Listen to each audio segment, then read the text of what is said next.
ቀጥታ በዘንዶ ታግዘው የት ነው የወጡት? ደብረ ዳሞ።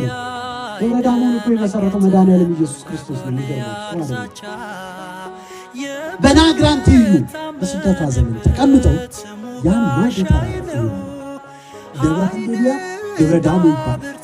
በኋላ አንቺን የሚያመሰግኑ ስምሽን የሚያከብሩ አንቺን የሚወድሱ ልጆች የሚወዱበት ስፍራ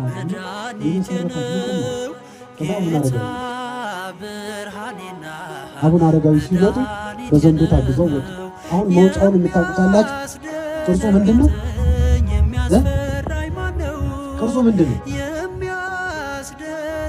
የምንወጣበት ወፈር ያለ ቅርጹ ግን ምንድን ነው?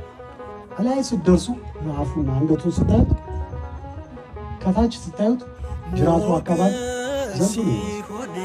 ቤተክርስቲያን እኮ ያላስቀመጠችው ምሳሌ የለም፣ ያላስቀመጠችው እውነት የለም።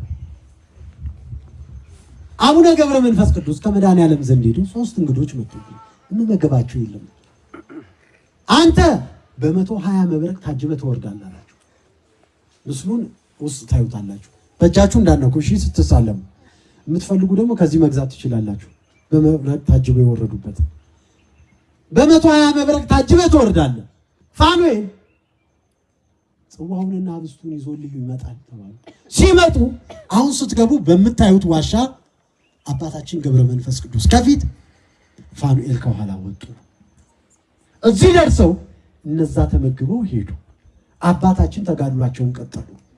የማይደክመው በ562 ዓመቱ ደከመ።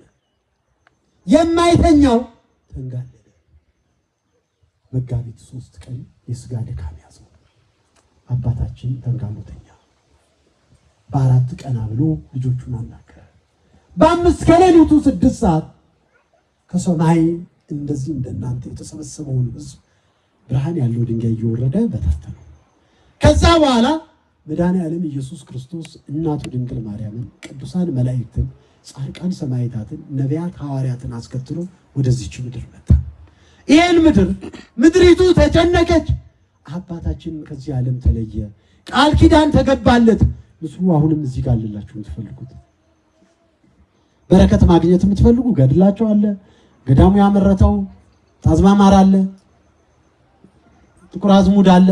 ልዩ ልዩ ነገሮች ይዛችሁ መሄድ ትችላላችሁ። በአማርኛ የምትጸልዩ መልካቸው አለ። ከዚህ በኋላ ለአባታችን ቃል ኪዳን ገብቶላቸው መጋቢት 5 ቀን ከዚህ ዓለም ድካም አረፉ። በዚያን ጊዜ መድኃኒዓለም ኢየሱስ ክርስቶስ ምድር ክቡድ